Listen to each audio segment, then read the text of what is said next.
Angels fall. Saints become sinners. The light becomes darkness. Nothing is safe. Temptation is everywhere, and we are weak.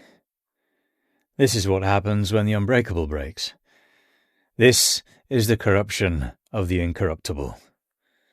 If you too are weak, check out Pantheon, our brand inspired by myths, legends, and folklore. We ship worldwide and are rated excellent on Trustpilot. Link in the description.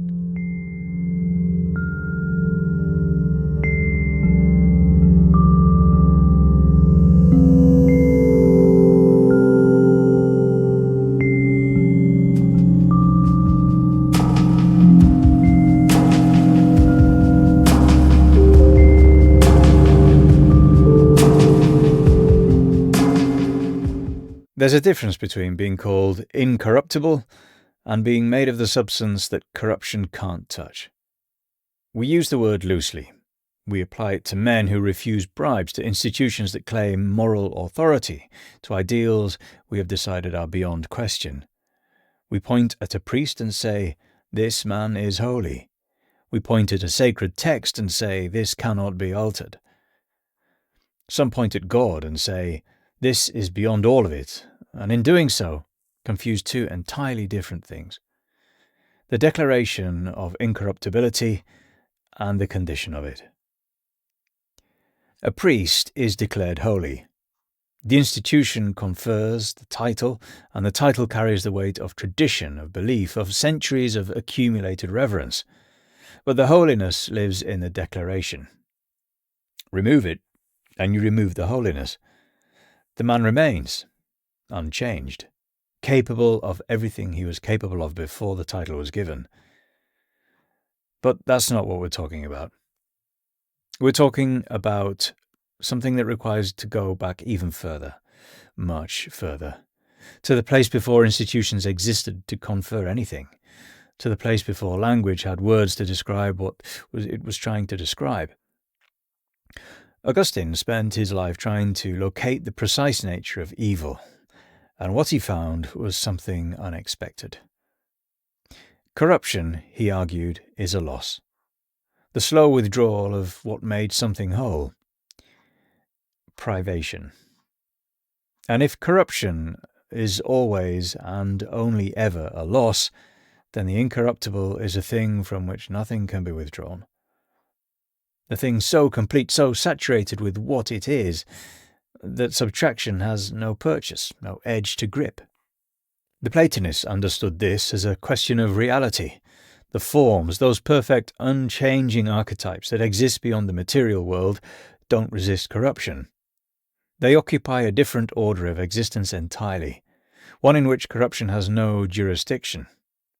Matter decays. The form of a thing does not. You cannot rot an idea. You cannot age a truth. The material world is the world of becoming, always changing, always moving. The forms exist in the world of being, static, complete, untouchable, because they are elsewhere. The Platonists understood this as a question of reality, but to understand what they meant, we have to follow them somewhere most don't think to go. Plato believed that everything we see, touch, and experience in the physical world is a copy, a shadow.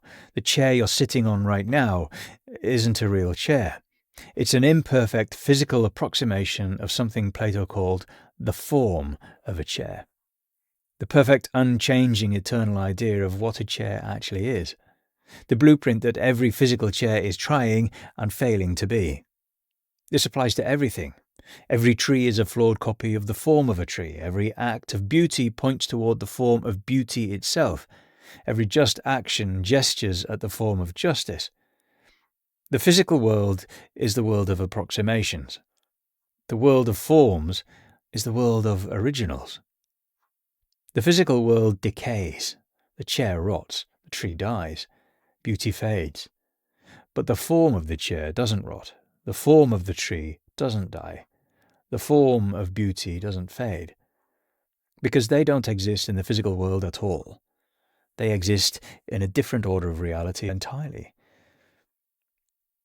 One that matter can't reach and time can't touch. That is what incorruptibility looks like at its most complete, a different order of existence altogether. The Hermetic tradition says it in the language of light. Divine fire, the original substance from which everything that exists descended, the source beneath the source beneath the source. It cannot be unmade because unmaking requires a position outside of the thing being unmade, and nothing exists outside the original substance. Nothing ever has. This is what incorruptibility actually means. A constitution, a nature.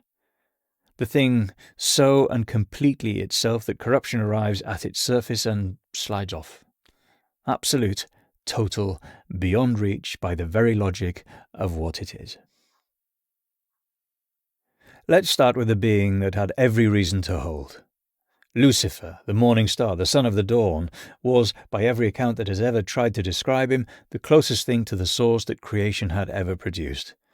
Powerful in the way only proximity to God can make something powerful, constituted from the very light we spent the last several minutes establishing as beyond reach.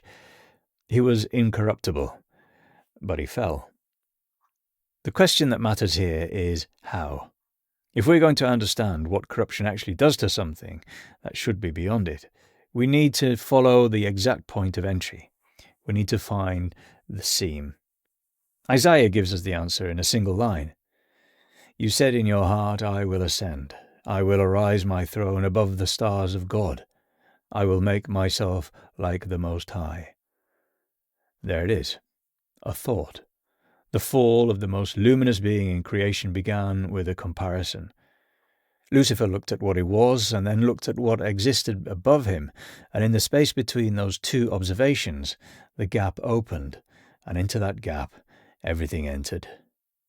What we're describing is a mind doing what minds do, measuring, comparing, reaching, consciousness doing exactly as consciousness does. And that basic fundamental function of awareness was the seam corruption found. Augustine's privation theory tells us that corruption is always a loss, the withdrawal of what made something whole. So, what was withdrawn from Lucifer in that moment of comparison? His power remained, as did his light, but what was left was something more fundamental. The completeness, the state of being entirely what he was, with reference only to himself. The moment he compared, he introduced a gap between what he was and what he wanted to be, and a gap, however small, is all corruption requires. Lucifer's fall tells us nothing about weakness and nothing about a flaw in the light he was made of. It tells us something colder, that the capacity for awareness, the kind of consciousness that can look at itself and find the view interesting, may structurally be incompatible with the state of being incorruptible. That to be fully conscious is to already be, in some infinitesimally small way, reachable. The Watchers complicate this further. They reach for nothing. The Book of Enoch describes them as divine beings, sons of God, assigned to observe humanity.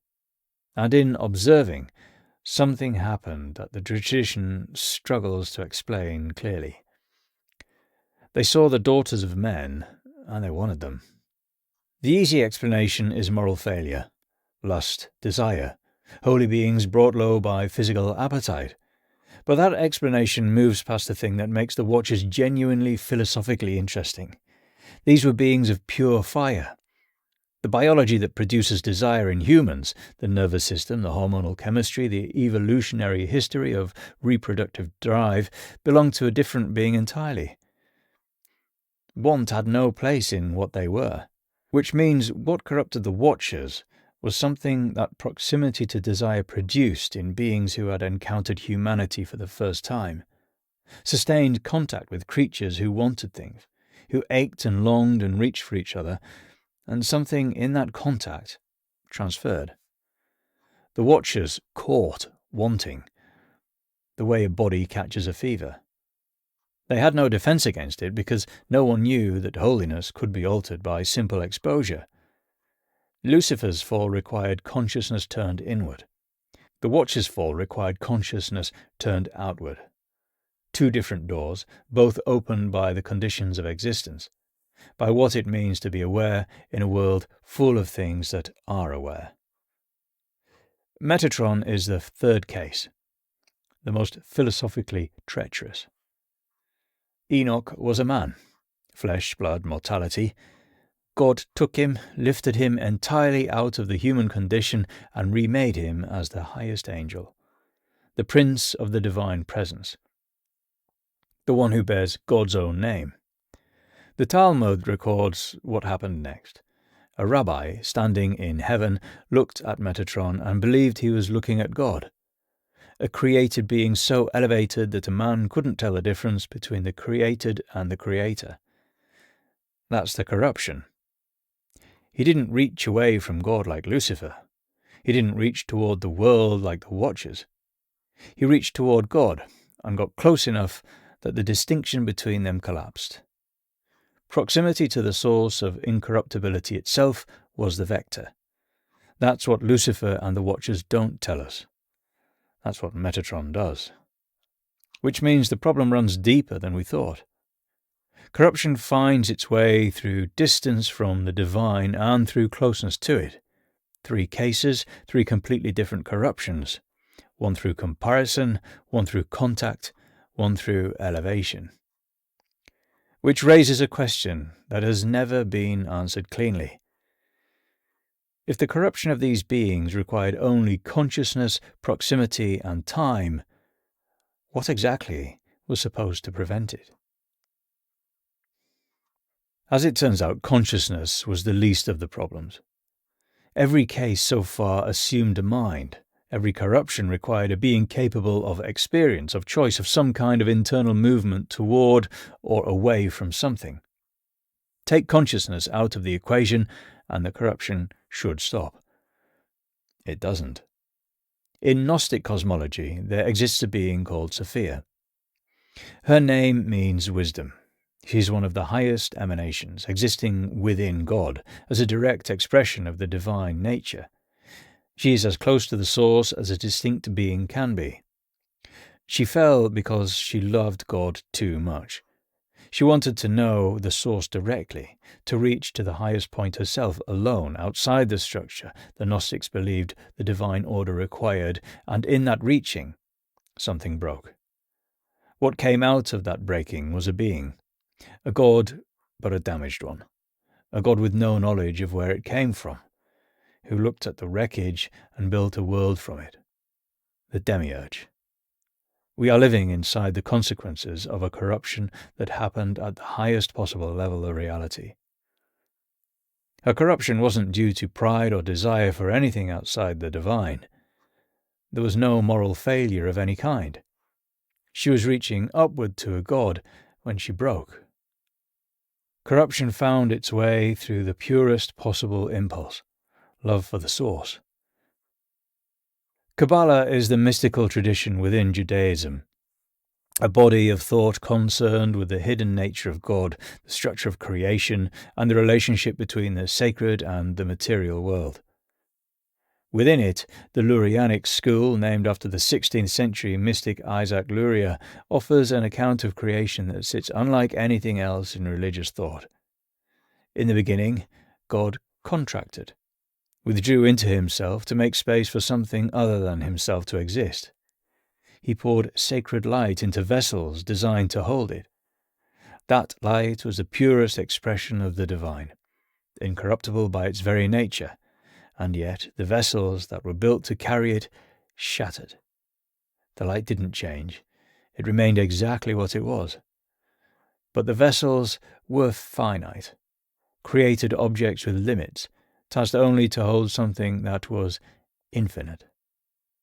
The weight of containing something truly incorruptible proved to be more than the creation itself could bear.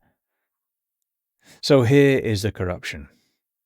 The light didn't corrupt, but in remaining perfectly, totally itself, it destroyed everything around it. The incorruptible thing survived. Everything built to hold it didn't. The shattered vessels, carrying the fragments of light embedded in their broken pieces, fell into the material world, which in Luranic Kabbalah is exactly how our world came to exist, broken pieces of creation, each carrying a spark of something that was never meant to be here. Hermetic belief brings it closest to home. It's a philosophical and spiritual practice rooted in the ancient world, built around the claim that the human soul is a fragment of God, incorruptible by nature, immortal. It enters a body, it enters a world, and it forgets what it is. Gradually, completely. The soul loses itself through immersion in matter. The light remains, intact at the deepest level, buried under the accumulation of physical existence until the memory of what it came from fades entirely. The soul just stops remembering that it was ever anything other than what it is now. The forgetting is the corruption. The soul stays exactly what it always was, but a being that has forgotten it carries the light of God and lives as though it were ordinary, acts as though it were temporary, fears as though it were mortal. The incorruptible thing, fully intact, behaving as though it were corruptible because it forgot that it wasn't. Sophia fractured through love. The vessels shattered under weight. The soul forgot through immersion. Corruption requires only the conditions of existence, which means the problem is older and colder than anything we've examined so far. It begins with the act of creation itself. And if that's true, if corruption was present in the creation before a single conscious being existed to experience it, then there is only one question left. Who designed the structure? That question has been asked before, by theologians, mystics, philosophers, believers who loved their faith and still couldn't look away from what the logic implied. It has been asked in monasteries, in universities, and in the private writings of people who spent their entire lives devoted to God and still found themselves sitting with something they couldn't resolve. The answers they arrived at are as varied as the traditions they came from. Free will, mystery, that omniscience that has been misunderstood from the beginning, none of those answers have ever fully satisfied everyone who asked. Many of the largest belief systems humanity has ever produced place omniscience at the center of their understanding of God, all-knowing, all-seeing, present to everything that was, is, or ever will be before any of it exists. And even if that is true, even if partially true, even true in the careful, qualified way its most thoughtful defenders mean it, then a problem opens up that is very difficult to close. God knew. He knew what would happen to every being we've examined. He knew before any of it existed. He knew before the first act of creation was complete, and he proceeded. The most common response to this is free will. God granted creation the freedom to choose, and corruption was the price of that freedom. A real cost willingly paid, because the alternative, a creation incapable of choice, was something worse than corruption. It's a serious argument. Theologians have defended it carefully for centuries. At its core, it's asking something profound. What kind of God would create beings that had no option but to remain holy? What kind of love operates without the possibility of rejection? What kind of goodness means anything if it was never chosen? The free will argument is a defense of the value of consciousness, but it has limits. It holds for beings capable of conscious decision, for those who looked at what they were and chose differently. But the cases we've examined don't all fit into that shape. Some of them had no moment of decision. They were changed by proximity. Free will is an answer to conscious moral failure. It has no answer for a soul that forgets through immersion rather than decides through rebellion, and it has no answer at all for the vessels. Structures with no will, free or otherwise, that shattered under the weight of what they were built to hold.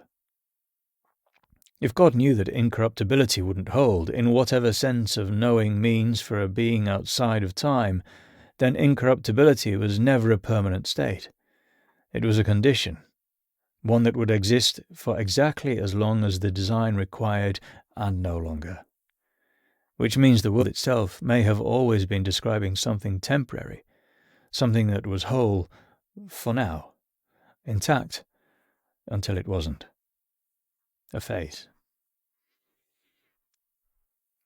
The Catholic Church has been the single most powerful religious institution in human history.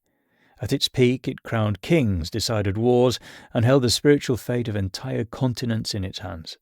It built hospitals and universities. It preserved knowledge through centuries of darkness. It also ran the Inquisition. It tortured and burned people. It declared heretics. It covered up the systematic abuse of minors by its own clergy across decades and dozens of countries, moving perpetrators from parish to parish rather than face what it had become. The same men who administered last rites, who heard confession, who placed the body of Christ on the tongues of the faithful. Some of them were doing unspeakable things in the same buildings, in the same robes, under the same cross. Millions of people have found genuine comfort, genuine goodness, and genuine love within that institution and within Christianity more broadly, and yet the institution produced some of the most organized and sustained corruption in human history. The corruption lived inside the designation, fed off it, used it, which is exactly what every case we've examined has shown us. The priest is the latest confirmation of something present at the very beginning, the most recent entry in a record that predates every text written, and the record has never shown a single exception. Which means the most unsettling possibility isn't that God failed to prevent the corruption of the incorruptible. It's that the corruption was always part of what creation meant. That incorruptibility was the starting point, the condition from which everything falls, by design, towards something else entirely. Every generation looks at what came before, the fallen angels, the shattered vessels, the corrupted church, the pattern running unbroken through every level of reality, and then turns around and declares something new to be beyond reach, a person, an idea, an institution, a version of themselves they've decided is fixed and permanent and safe. We need incorruptibility to be real as a psychological necessity, because a world in which nothing holds, in which everything that claims to be beyond reach eventually proves otherwise, is a world too unstable to live in comfortably. So we designate, we declare, we build the concept around whatever we most need to believe is permanent, and then we watch it change. The person you were certain of, the belief you built your life around, the institution you trusted without question, the version of yourself you swore was a real one, all of it subject to the same conditions we've been examining, all of it capable of the same corruption, through the same doors, for the same reasons. The fall isn't coming.